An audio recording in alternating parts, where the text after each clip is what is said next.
Okay, we're going to continue on here, chapter 10, and we've been talking about acids and bases, and we got into a bunch of different sort of calculations as to how you can determine whether or not a solution is acidic, basic, or neutral. Um, we had our original sort of KW, which is the concentration of H plus, concentration of OH minus, and that equals 1 times 10 to the minus 14. We could compare the H plus const. Yes. Oh, it's not. It's still blank. Almost like you can see something. Let me see. There we go. That looks better. Thank you. So we can compare obviously our H plus concentration to the OH minus concentration, and obviously whichever one's larger is what it will be. If it's H plus is larger, that means the acidic part of the solution is bigger. If the OH minus is larger, then the basic part of the solution is larger.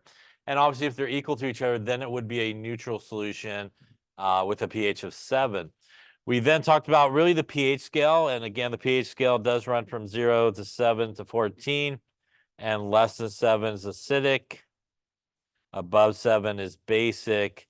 And really on 7 there is neutral.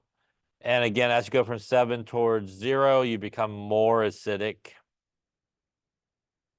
And you go from 7 towards 14, it's going to become more basic in this case. We could calculate the pH by taking pH is equal to negative log of the H plus concentration. The name really tells you what you need. You do need the H plus concentration.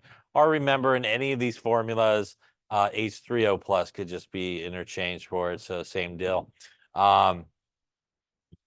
Remember that depending on the type of calculator you have as to how you should punch that in.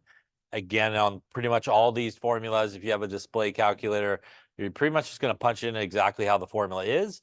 If you have really a non-display calculator, you kind of have to work backwards in all the formulas and kind of start with a number and kind of work your way backwards. We also talked about a similar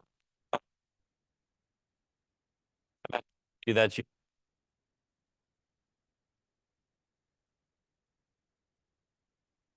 you scale does run opposite of the pH scale. So if you have, again, a high pH, you'll have a low pOH and vice versa. The nice relationship between those two is the pH plus the pOH is equal to 14. So this does give you a little bit of options in terms of how you can solve some of these problems. For example, again, if you have like the OH minus and want the pH, you could actually calculate the pOH, subtract 14, and get to the pH that way. Or you can, use KW and all that kind of stuff like normal. We also saw that if you do have the pH given to you, directly from that number, you could actually calculate the H plus concentration. And that is the inverse log of the negative pH. And again, on most people's calculators, when they do the inverse log, it oftentimes will pop up a 10 and a caret, and you can make a negative NPH. And a similar calculation, if you do have the pOH, and again, directly from that, you can actually get the OH minus concentration. And it is the identical calculation. It is the inverse log of the negative pOH. Obviously, you'd use the pOH in this case, and you would have a 10 and a caret minus pOH. So, like I said before, like we saw, there are different ways you could kind of get to the answers depending on sort of which path you choose. They all should really give you the same answer at the end, depending on sort of which way you went. Any questions on any of that there? So I think we're in the middle of sort of an example. I think we did the first part of the example, and we'll take a look here at the second part of the question, which is, I think it was this one. So I think we did the top one. So we'll take a look here at the second solution. And that is an OH minus of 9.2 times 10 to the minus 2. So we'll go OH minus 9.2 times 10 to the minus 2 molar. And I believe we were just going to calculate everything pretty much. So the H plus concentration, and is it acidic, basic, or neutral? So again, I think we finished the top one last time. So let's take a look at this one. Again, with a OH minus concentration given to you, you do have two options. You basically have the option of using KW, and that could get you to the H plus. You also can just go right into the POH equation and get the POH. So again, you do have two options to begin with here. I'm going to go with the POH first. So I'm going to calculate the POH, which is negative log of 9.2 times 10 to the minus 2. And that's going to give me negative log 9.2 minus 2. Looks like 1.0. I'll go 1.04. Looks like maybe 1.04. Remember as well, we also talked about with pH or POH, the number of significant figures in the concentration is how many decimal places your pH or POH should have. Again, not sig figs to sig figs when you're doing that. Now that I have the POH, I could very easily get the pH by simply just taking 14 minus the POH. So probably the easiest way to get to the pH is to do that. We'll go 14 minus 1.04 and do a little minus 14 there. Looks like a 1296 on the pH. And at this point, we do have a couple of options still for the H plus. We could also still use the KW with the original concentration. Now that we have the pH, we could do the inverse log of the pH if you want. So we'll do that way. So we'll go the H plus concentration is the inverse log of the negative pH. And again, when you pop that on your calculator, it probably will look something like this on the screen. Make sure you do make it negative. And if I can find that button on here, there it is. Looks like maybe a 1.1 to the minus 13. And again, you do need a concentration unit, as that is a concentration. And again, just like we saw last time, if you wanted to use KW, you should end up really with the same answer. So alternative to this, you could have done that the H plus concentration equals 1 times 10 to the minus 14 divided by the 9.2 times 10 to the minus 2. And that also would get you there. So again, you can do it either way. Now, the other important thing that we talked about again is when you're asked the last part of that question, which is it acidic, basic, or neutral? Again, as we talked about, there is only one answer to that. And you definitely probably always want to look at the pH, since that is probably the scale you have in your head. And when we look at the pH here, it is above 7, which means that this solution is basic. Yeah. And again, no acid and basic solutions together. Yeah. Under the right here. Yeah, it is KW. Yeah, yeah. So that was the alternative. You could have, if you wanted to, kind of just done that right off the bat, what we did there at the very bottom, and use the KW. Other questions? Oh. That's the one we just did. What we finished last time. What we just did now. All right, so the pH of a solution is 5.67. What is the POH? And let's just practice here. What's the H plus and the OH minus concentration? And is it acidic, basic, or neutral? So take a few moments there, see what you come up with.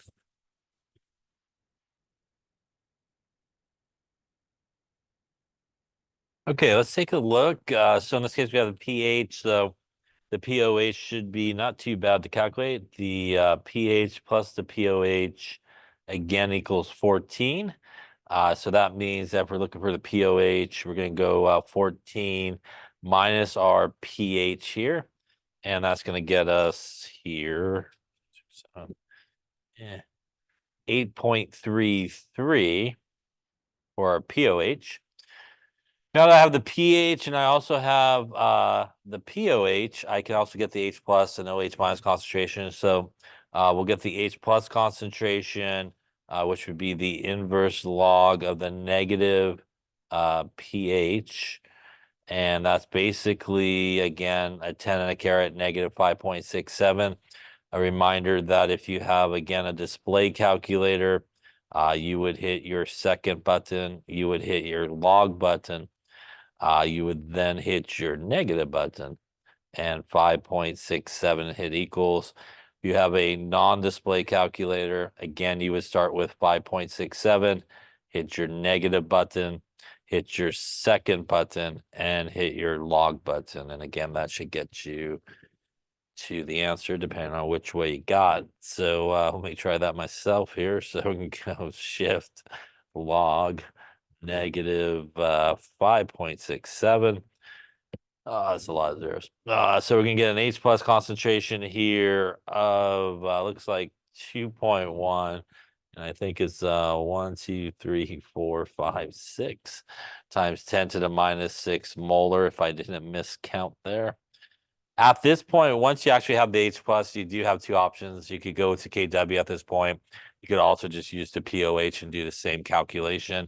So I'll do the POH here and kind of do the same calculation, and we'll do the OH minus concentration is the inverse log of the negative 8.33. And basically punch it in the same way, except obviously use 8.33. And that would get us here negative 8.33. Oh, that gets us like a 4 times 10 to the minus 9. I hope I gotta count. I think 1, 2, 3, 4, 5, 6, 9 to 9. Yeah. And you may get 3 point something if you have it in scientific notation as well.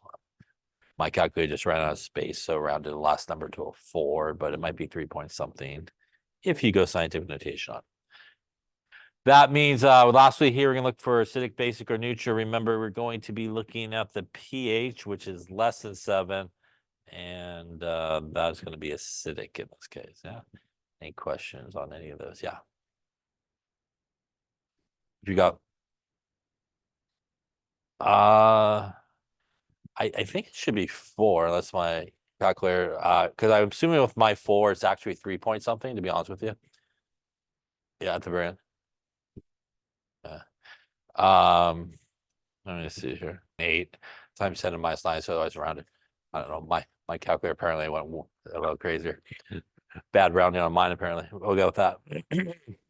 So the real answer, I think, looks like this one is about 4.8. Let's put the 8 there. Make it there.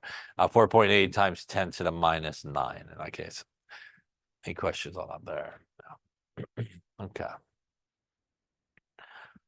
All right, so the pH of the solution is 3.14. What is the H plus? We'll just do H plus only. So go ahead and calculate it. Okay, so basically it's the same calculation. We're going to go H plus is going to give us our inverse log negative 3.14. Again, making sure you're punching in correctly and make sure you do make a negative. And let's see here.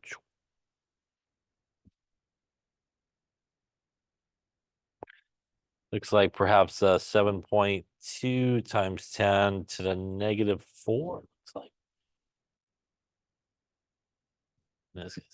Any questions on that one? Again, going backwards, by the way, as we talked about, we have 2 decimal places here. So we do want to end up with 2 significant figures as we kind of go backwards. So again, you kind of want to do the same thing going in either direction. All right. And one last one here. POH of the solution 5.67. What is the OH minus solution concentration?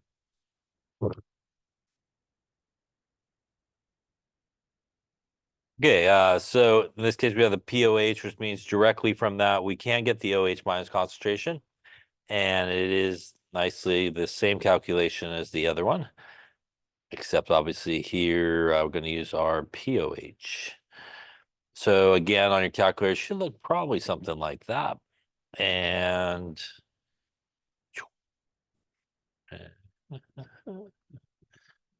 and that will end up with a 2.1 times 10, 2, 3, 4, 5, 6, -6, I believe.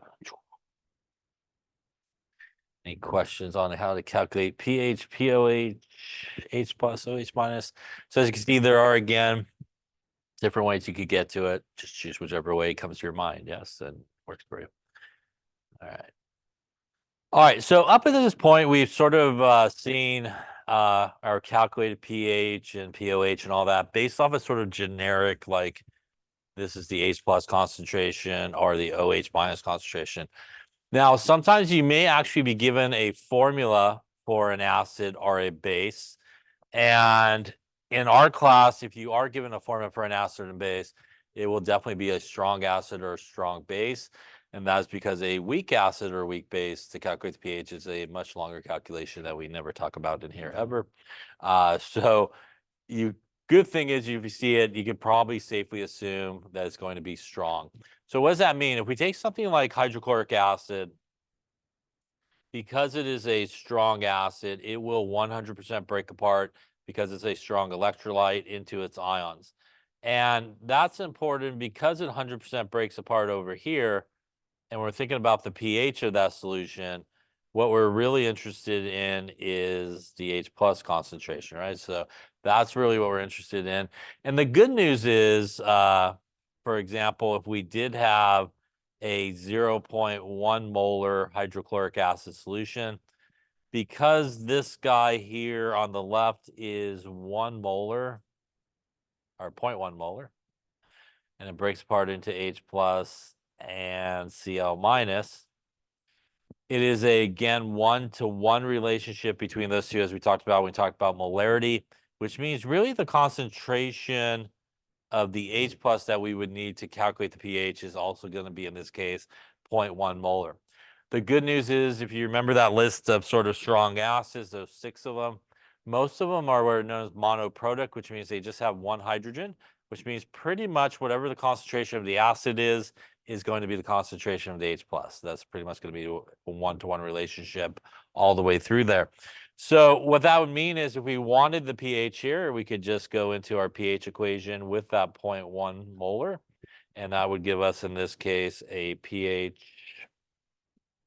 of 1 in this case here.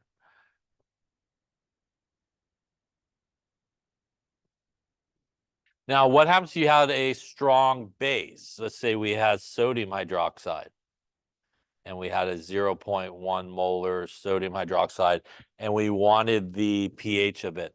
Well, it basically kind of works very similar because sodium hydroxide is also a strong base here, and it will break apart into a sodium ion and a hydroxide ion.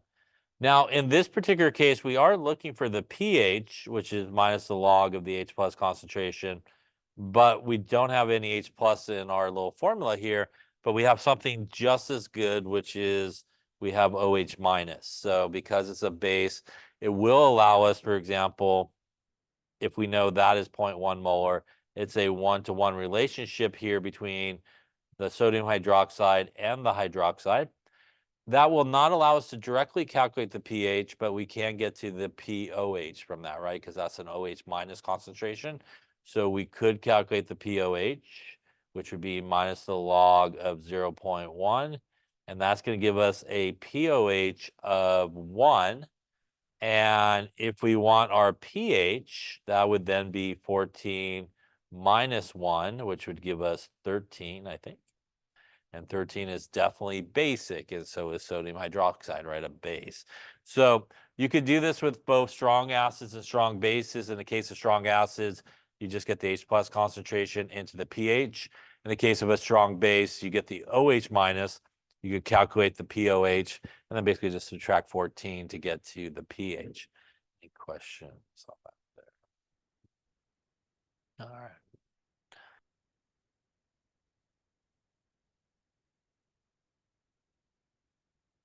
Okay, so taking a look at this, this is perchloric acid, which is one of those 6 strong acids. I think I put on a list a couple of times earlier. And because that, again, is a strong acid, it's a strong electrolyte, which means it is not going to stay together in solution. It's going to 100% break apart into ions. And really, in the case for us here, we're interested really in just that H plus concentration so we can calculate the pH. Like I said before, the good news about most of those strong acids, it's always kind of almost a one-to-one relationship between the acid and the H plus concentration, which means it is basically the same number that you could use to calculate the pH, and you could go right into the pH equation. And that's going to yield you, looks like a 1.60, which definitely is acidic. And that would make sense. This is a strong acid. Yeah. Questions on that there. So like I said, good news is if you see a formula for an acid or base in this class, you could probably safely assume that it's a strong one. Again, it's a much longer calculation, trust me, if it's a weak acid or weak base, stuff like that. All right, any questions on that there? All right, one of the last things we're going to talk about here in terms of acids and bases is buffers and a buffered solution. And what a buffer is first off, it is a solution that is able to resist changes in pH even when you add more acid or base to it. So sometimes people have a wrong idea about a buffer and they think it's a neutral solution. And you can't have a buffer that is neutral. You could also have a buffer that's acidic, and you could also have a buffer that's basic. So you could actually make a buffer at any pH you like along that pH scale. But what it means is, for example, if you made a buffer at a pH of 5 and you added acid to it, it will hang out around a pH of 5. It will go down a little bit. It will go down a little bit. It might go down from like 5 to like 4.9 or something like that. But it will not go from like a pH of 5 like all the way down to like a pH of 1. So you won't see a giant drop in the pH when you add acid to that buffer. Same thing if you have that same buffer that started at a pH of 5 and you added base to it. It will go up a little bit. Maybe it'll go up to like 5.01, 5.1, something like that. But it will not go from like a pH of 5 all the way up to like a pH of 12 by adding base to it. So that is what a buffer is. It's not necessarily always a neutral solution.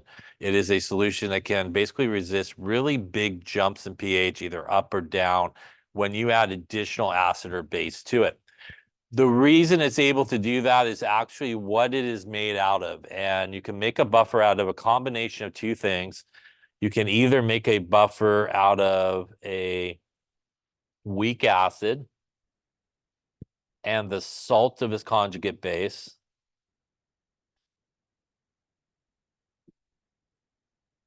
or you can make a buffer out of a weak base and the salt of its conjugate acid.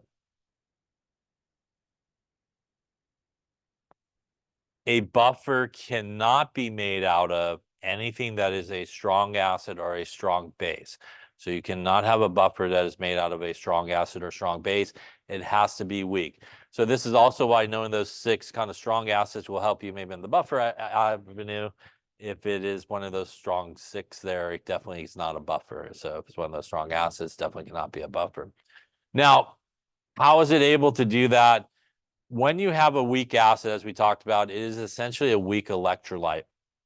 And what it's able to do is, because it's a weak electrolyte, it will set up an equilibrium in that beaker or wherever you make your buffer, and it'll be able to keep basically an acid part to your buffer and a base part to your buffer. So, for example, if we took HF and sodium fluoride, this is a weak acid, and I know that because it is not one of those 6 on the list. So just by process of elimination. And this would be its salt of its conjugate base. The actual buffer here is not the sodium fluoride. It is actually, this is a salt that will break apart into Na plus and F minus. The actual buffering parts are those 2 guys. And those 2 guys are related to each other, just like we talked about with Bronsted-Lowry conjugate acid-base pairs. The difference there is 1 H plus difference between those 2. And that is what makes them related to each other and allows them to be a buffer. Why is it called a salt? It's called a salt because the salt's an ionic compound and it's got a sodium hanging out there doing nothing. But that's why it's called the salt of its conjugate base. But the sodium is really doing nothing other than just swimming around in the pool there and not just interacting with anybody. So the actual buffering part here is the HF and the F minus. So because of that, this is its conjugate base. When you have a beaker and you make this buffer, because that is a weak acid, the HF will set up that equilibrium again with those two arrows that you'll find in the beaker floating around, and you'll have the H plus and the F minus. And because it's able to set up this equilibrium, and this is that reversible reaction we talked about when we talked about with weak electrolytes, is it's able to keep both of those things in the solution at the same time. And what I mean by that is we now have if this is our buffer, we now have an acid part to our buffer, and we also have a base part to our buffer. And that's really important for how it's able to function and not allow the pH to go crazy, is having both of those things in the solution at the same time. How would you make this? You grab some hydrofluoric acid and you dump some sodium fluoride in there. So by dumping some sodium fluoride in there, you're kind of beefing up the F minus part of that sort of thing. So you have a good amount of each of those things in there. So why can you not, for example, just a side note here, why can you not have a buffer that's made out of a strong acid and like its conjugate base? So let's say I wanted to make a buffer out of HCl and sodium chloride. This is a acid, right? This is a strong acid, and this is its conjugate base, or the salt of its conjugate base. And again, here it really is the chloride, and that would sort of try to act as a buffer. The problem, though, is when I go and try to make this buffer solution, because HCl is a strong electrolyte and a strong acid, it will not stay together. And it's basically just going to break apart into H plus and Cl minus. And what else you'll have in there is some more Cl minus and some sodium. So what you would have in this solution, if you try to make a buffer out of it, is only the base part.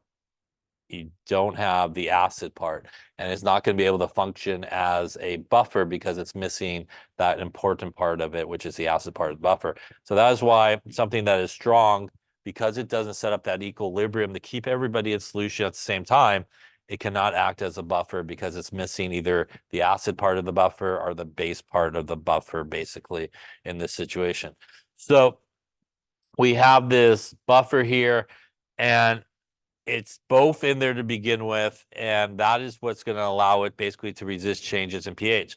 So how is it able to do that? If we take a look at what would happen, for example, if we put an acid or base in a non-buffer. So we'll take our friend water here as an example. That is a non-buffer. And if I add hydrochloric acid to water, it is going to 100% break apart into H plus and Cl minus. And if we kind of look at our little flask here, we have water.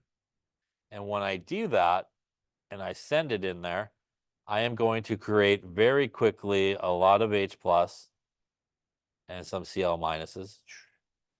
And this is really important because what I just did there is the concentration of H plus went up a lot because I added that acid. And when the concentration of H plus goes up a lot, the pH goes down a lot. And because you introduced a lot of H plus into that solution, you're going to see a really big jump in pH downward in this case. So for example, if your buffer started at, or water started at 7, which it probably wouldn't, it'd be more like 5, but it was to say it started at 7, and you added that HCl, you'd go from a pH of 7 maybe down to a pH of 2 or 1, a really big jump in pH because you just put a lot of H plus in there very quickly. So this is going to produce a lot of free H plus, which will have a very big effect on the pH. Now, if I put sodium hydroxide into water, which is a strong base, when that breaks apart, we will get sodium ions and hydroxide ions. And again, if we kind of look at it here in our picture, when I do that, it is going to 100% break apart because it's a strong base. And that's going to produce in this water a lot of sodium, which is not that important. But what is really important is it will produce a lot of free OH minus in that solution really, really quickly. So we'll get a lot of free OH minus. And that's important because what that means is the concentration of OH minus basically just spiked up. And because OH minus and H plus are related to each other, when OH minus goes up, the concentration of H plus goes way down, right? So they kind of go opposites of each other. So one goes up, the other goes down. And when the H plus concentration goes down, we will see the pH spike upward because now we have a lot more OH minus in that solution than we started with. And again, as an example, if your water was at a pH of 7 to begin with, and you added this, it may go from a pH of 7 to like a pH of 12 or 13, a really big jump in pH because you produced a lot of free OH minus really, really quickly. Any questions on that there? All right, so this is what happens when we add an acid or base to a non-buffer situation. But what would happen if we added these exact same things to a buffer? So if we take something like, I'll just use this one. We'll use the one I wrote before. We'll use this as our buffer. By the way, this is a very common buffer that people like to always use in examples, and that is acetic acid and sodium acetate. That's a very common sort of buffer that people like to use. But we're going to look at this one because it's less to write, I think. So we'll go with this buffer here. Now, again, this is our buffer.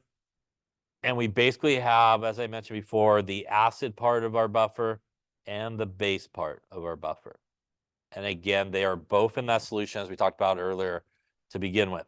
So now when I take my hydrochloric acid and I add it to my buffer, so again, I got my beaker over here, my buffer, I got my HF, I got my arrows floating around somehow, I got some H plus and F minus floating around. Once again, we have our acid part of our buffer, we have our base part of our buffer, and now we're going to add our HCl.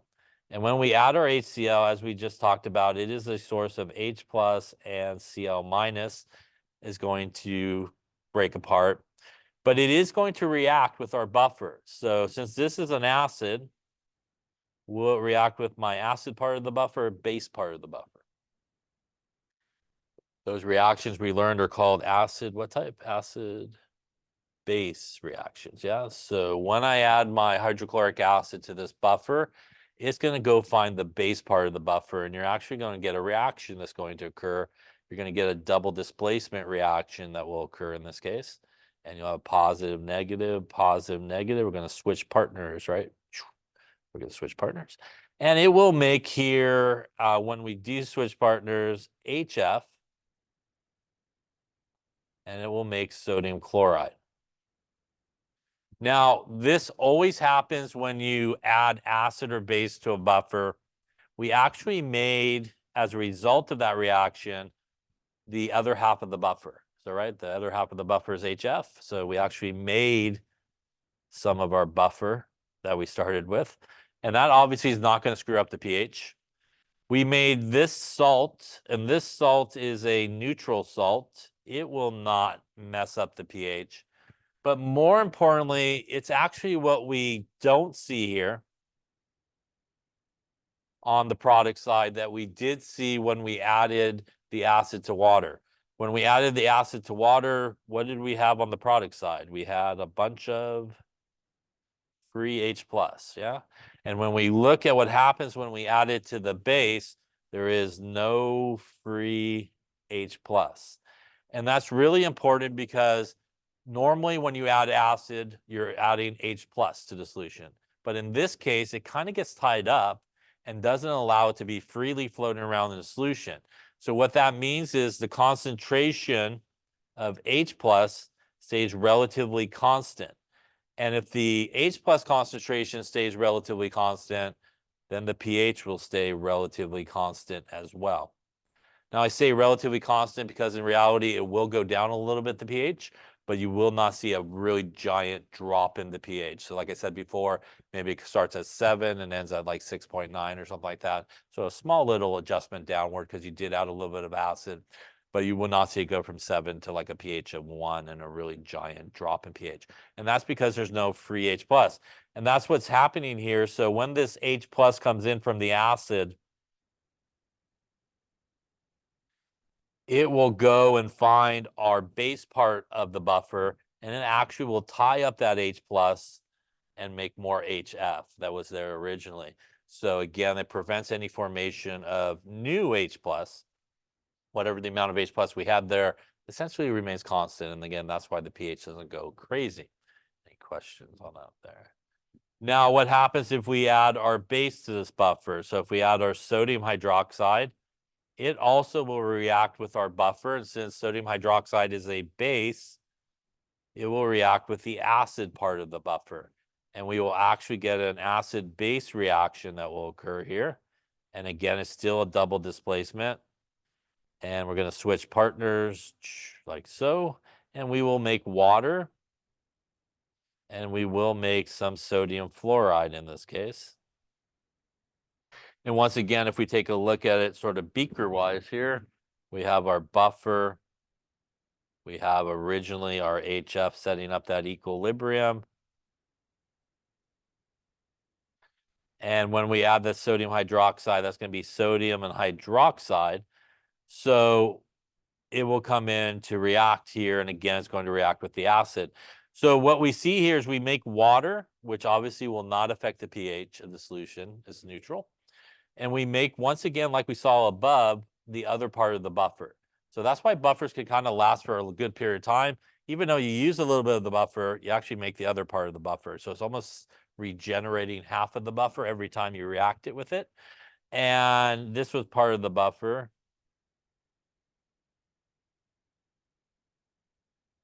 But it is the same idea as what we see up here. It's actually what we don't see that we did see when we added it to water. And again, when we added that base to water, what we produced was a bunch of free OH minus. And that's really what caused the pH to jump. Here we do not see any free OH minus. Right? And that means that the OH minus concentration is relatively constant. And because OH minus and H plus are tied to each other, the H plus concentration is relatively constant. And that means our pH will once again stay relatively constant. Again, same idea. You will, if you have like a pH meter on it, see it go up a little bit, but it will not go again from like a pH of 7 to 14 or 13. You won't see a really big jump. So the reason a buffer is able to resist changes in pH, even if you add a bunch of it to it, if you add acid or base to it, is it has an acid component of the buffer and it has a base component. So when you add acid, the base component of the buffer prevents H plus from forming. And when you add base to your buffer, the acid part prevents OH minus from forming. So by preventing free H plus or OH minus from forming, it's able to keep the pH relatively constant, and we don't see giant jumps in the pH either way you're going. Any questions on that there? And like I said, essentially, this is the idea. If you have like a buffer here, again, it has that acid part and it has the base part. And when you add more acid to it, it will react with the base part, but it will regenerate, dramatically drawn here, some of the acid part of the buffer. And it will use up some of the base part of the buffer. And when you add base to your buffer, more base, it will react with the acid part and it will make some more of the base part here. So we'll make more base part and we'll use up some of the acid part. Now there is what is referred to as buffer capacity. And what that means is you do need to make a buffer correctly in the sense of its concentration. Because what would happen, for example, if I didn't follow instructions and I just kept adding acid? Every time I'd add acid, I'm going to eat up some of the base part of the buffer, right? So if I just keep adding acid and keep adding acid and keep adding acid, eventually I will not have any more base part of my buffer. And at that point, if you keep adding acid, then you will see a pretty big drop in the pH because you're just dumping in free H plus at that point. So it is possible to blow through your buffer, and that's what's known as buffer capacity. If you add a acid or base that's way too concentrated for your buffer, you'll blow right through it and won't be able to handle it. So, you can kind of regenerate, but you also can go and kind of blow through the buffer if you add too much acid or base or too strong of an acid or base for a particular buffer. Any questions on that? Sodium bicarb buffer and a sodium carbonate buffer, also a very common buffer, right, in our bodies and blood. Any questions on buffers?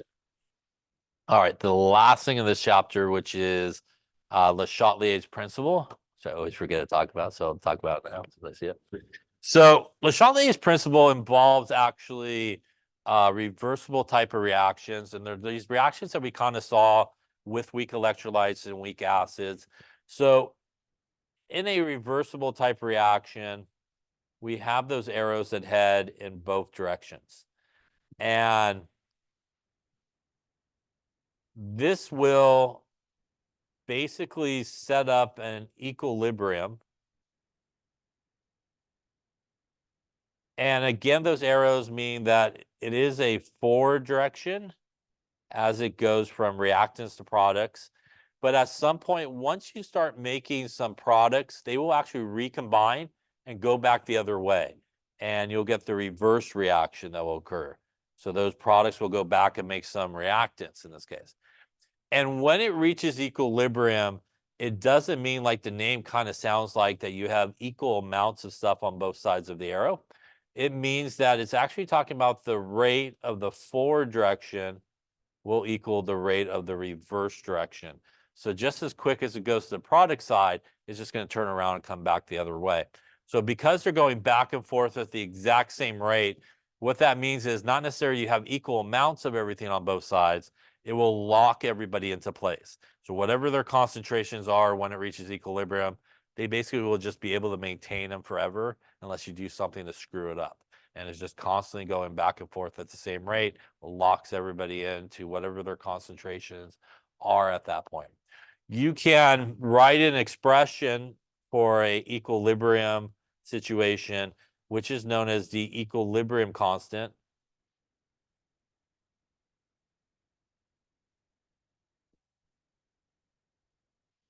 And that is abbreviated with a capital K. And the way that we calculate or write the equilibrium constant is K is equal to the concentration of our products over our reactants. And in the case of this example up here, K would equal the concentration of C to the C. We do take the coefficient in the balance equation, which is what those guys would be, and we put them as the exponents, times the concentration of D to the D, divided by the concentration of A to the A and B to the B. Now, what the equilibrium constant value tells you is it is actually one of the few things in chemistry that is actually just a number. So there's no units associated with it. It is actually just a number. And if you have a large value of K, that means when that reaction reaches equilibrium, you should mainly have products. And if you have a small value of K,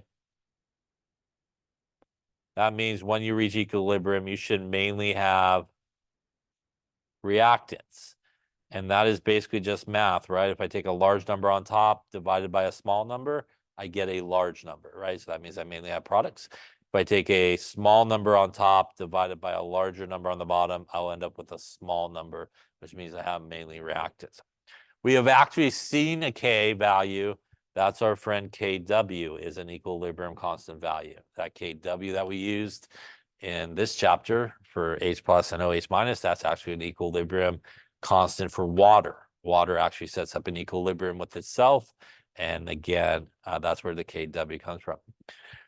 So we're not going to get too into equilibrium here, but we are going to talk about Le Chatelier's principle. And when we do have a system that is at equilibrium, which basically means the reaction is going at the same rate forward and reverse, we can kind of screw up the equilibrium. And one of the nice things about these type of reactions are these reactions will always try to self-correct themselves. So if you do something to it to screw it up, it will just naturally try to adjust itself to get it back to equilibrium. So these reactions are all very good at, getting itself back to that equilibrium state. So you can do a couple of things. You could add a stress to a system that's at equilibrium. And common stresses are concentration. So you could do something to the concentration, either add or remove. You could do something to the pressure or the volume if you're dealing with gases. You could do something to the temperature. And you could add a catalyst, which is not a reactant or a product, and just used to speed up a reaction. Now, what will happen when you do something like this and add a stress to a system at equilibrium is you have this system that's at equilibrium, you add a stress, and it messes up the equilibrium. So the reaction will do one of three things. It will either shift to the right, which means you're going to make more products to fix it and get back to equilibrium. It may shift to the left, which means you'll make more reactants. Or you could actually do something to it, and based on the situation, it may have no change. So it may actually not even cause a change, even though you do it to it. So those are the three sort of options. So let's talk about each of these sort of individually, what's going on in this situation. So let's start with basically concentration. And there's basically two things you could do as concentration. You could either add more or you could remove concentration. So if we take a look at concentration, if you add more concentration, it will shift away. So AA is a good way to remember that, add away. It will shift away from the side you added it to. So when we talk about the side we're adding it to, clearly in a beaker, there is no left-hand side, there's no right-hand side, there's no arrows floating around in there, right? So when we look at the chemical equation that's written, that's what we're talking about. Left-hand side means reactant side, right-hand side means product side. So that's when we're talking about which side you sort of add it to. You clearly just get added to the beaker because everybody's floating around together, and there is no left-hand side or right-hand side in the beaker and no arrows. If you remove something, it will shift towards the side you removed it from.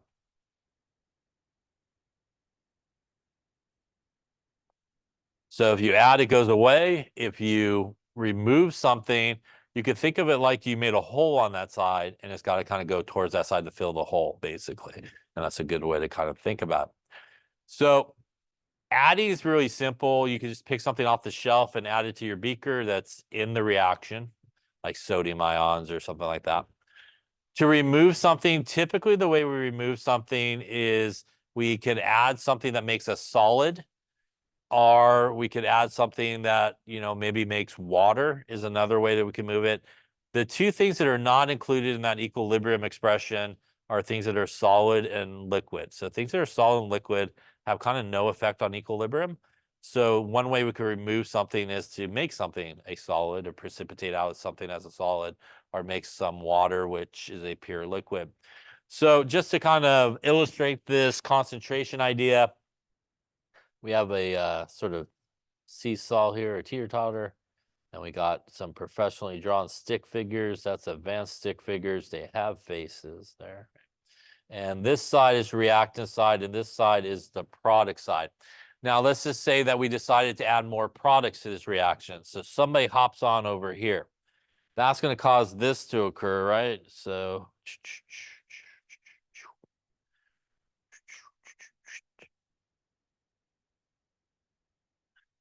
and now clearly we are messed up, right? So we kind of messed up that equilibrium that we were at over here. If I needed to fix this, do I need to put more people on the product side or the reactant side?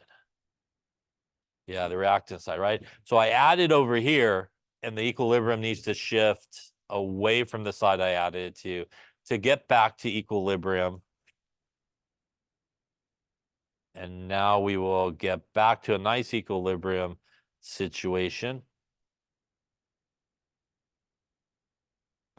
And we are back now to equilibrium. So again, when we add, it shifts away. So in this case, we added to the product side. We added to the reactant side, it would shift towards the product side here, shift to the right. Now, if we have the same sort of equilibrium set up here,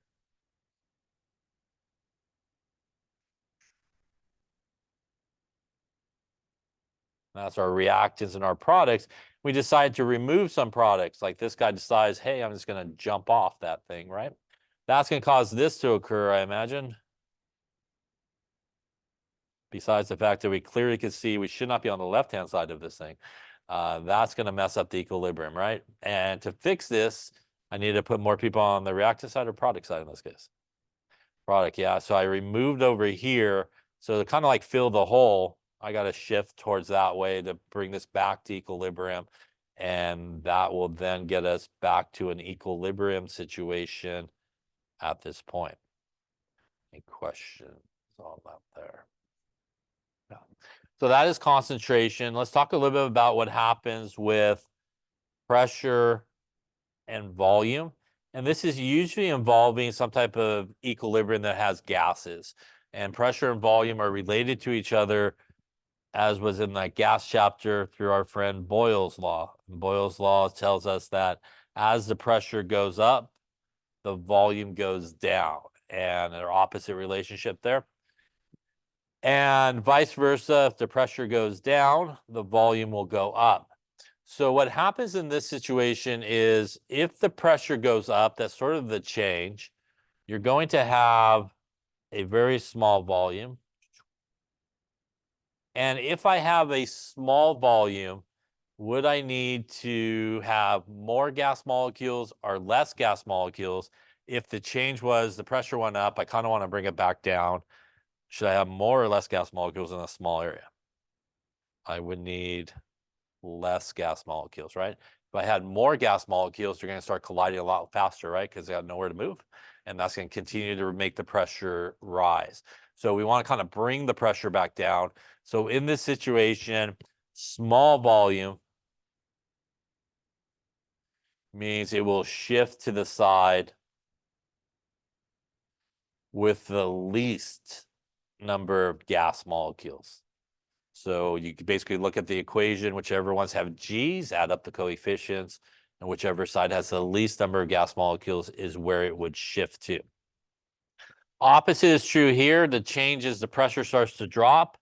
That means we have a larger volume.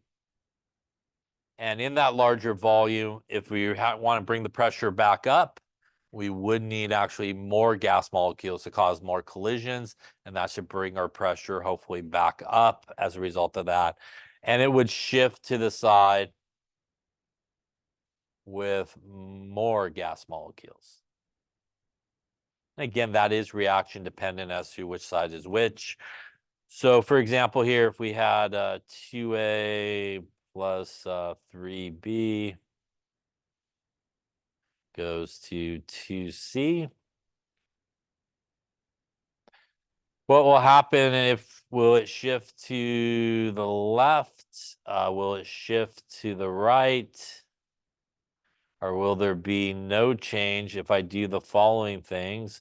Let's say I add C, I remove B, I increase the volume, and I increase the pressure, and I add more A. So take a moment for each of those in this equilibrium.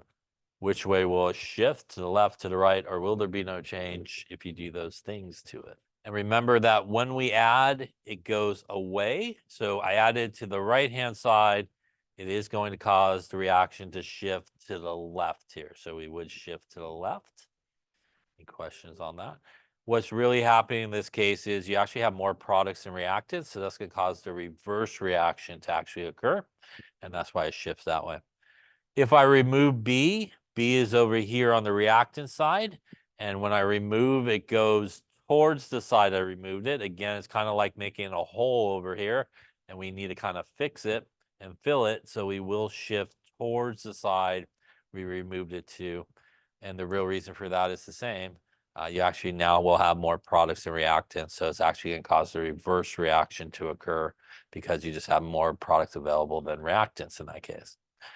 I increase the volume. So when I increase the volume, that means that my pressure is dropping.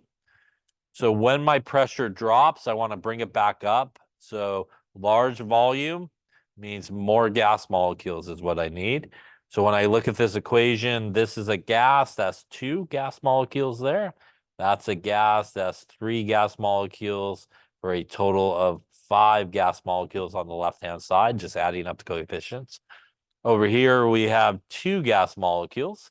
So in this case, since we need more gas molecules on this particular reaction, it will actually shift to the left, which has 5 versus 2 gas molecules in this case. Again, with that one, volume is a good way to remember it. Big volume, more gas molecules, small volume, less gas molecules. Increasing the pressure means that my volume will go down. So I got a small volume. That means I need less gas molecules. And as we just figured out a second ago, that would mean it would go to the right in this case. And lastly, if I add more A, which is here, when I add more A, when we add, it goes away. So we add it to the left, it will shift away from it to the right. The reason that really does happen is when you add more A, you have a lot more reactants available to react. So they start reacting a lot quicker, and it causes the forward direction basically to occur. Any questions on any of those there? All right, last couple things on this is temperature. And temperature works the same as concentration.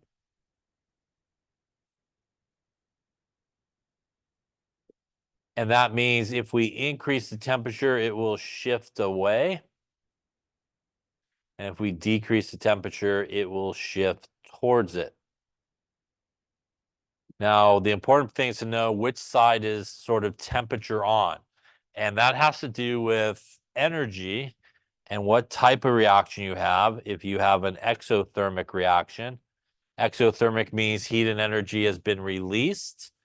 And when we have an exothermic reaction, we think of heat and energy as a product. That means if you have an exothermic reaction and you increase the temperature, that would be like adding more products, and it would shift away from the product side. If you decrease the temperature in an exothermic reaction, that would be like removing products, and it would go towards the product side. So it's dependent on whether it's exothermic or endothermic, which is the other type of reaction. Endothermic means energy is absorbed. Obviously, energy is released here. And in an endothermic reaction, heat is thought of as a reactant, basically, like it's being gained. So you get kind of the opposite effect there. If you increase the temperature in an endothermic reaction, it'll be like adding more reactants, so it will shift away, it will go to the product side. And if you decrease the temperature, it'd be like removing reactants, and it would go towards the reactant side in this case. A question I'll have there. The last thing that we talked about was a catalyst can be added to a system that's at equilibrium, and it actually will have no effect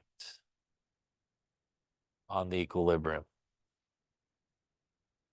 So that would be a no change. So that is one way you could kind of get a no change in Le Chatelier's principle, is to add a catalyst. You could also add a noble gas, which are chemically inert, so they will not. The other place where you could actually get a no change is what we were talking about with the gas molecules.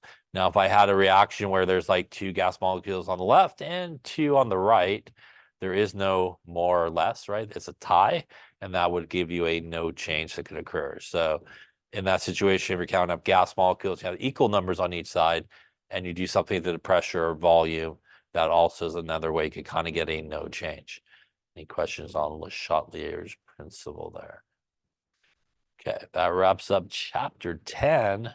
Here it is. It is chapter 11. It is organic chemistry time. You could throw your calculator away, not too far. Got an exam next week. You might need it, and maybe for exam 3 as well. But now we change gears and we talk about organic chemistry, which you don't really need to pick up your calculator ever, probably in any of these chapters from here on out. But again, don't throw it too far because you will need it on the exams. Yeah. All right. So we're going to talk about all organic molecules pretty much in chapter 11, chapter 12. Don't ask me why, but we skipped 13, go to 14 because for some reason threw carbohydrates in between the organic chapters. So we're going to go 11, 12, and 14, come back to 13, 15, 16, go on break afterwards, and be done for the semester, I think. Just like that. Not much in there. All right, let's talk about organic chemistry. The classic first sentence of every organic chemistry book is, it is our study of carbon and carbon-based sort of compounds. So the basis of pretty much all organic molecules are bonds of carbon to carbon, and pretty much bonded to those carbons are hydrogens. So that's your basic setup here of all organic sort of compounds, is carbons attached to carbons and hydrogens and carbons attached. As you may remember from bonding, that is nonpolar all day pretty much. Yeah, carbon and carbon bond, same electronegativity value, right? Which means it's a nonpolar bond. Carbon hydrogen bond, also nonpolar as well, 0.4 difference. So organic compounds are typically insoluble in water because they are essentially nonpolar. That means a lot of times they do not have very good solubility in water. There are some organic compounds that are soluble in water, and as we'll talk about, they contain certain groups that allow them to interact well with water. So in an organic compound, pretty much we have our friend carbon. And one really important thing that we should remember about carbon is, especially in organic chemistry, when we start drawing things, is carbon pretty much 4 bonds only. Yes. So 4 bonds only for carbon. And I say that because when people start doing organic chemistry, I don't know for why they do it. They just keep slapping on bonds to carbon. And before you know it, carbon's got like 62 bonds on it.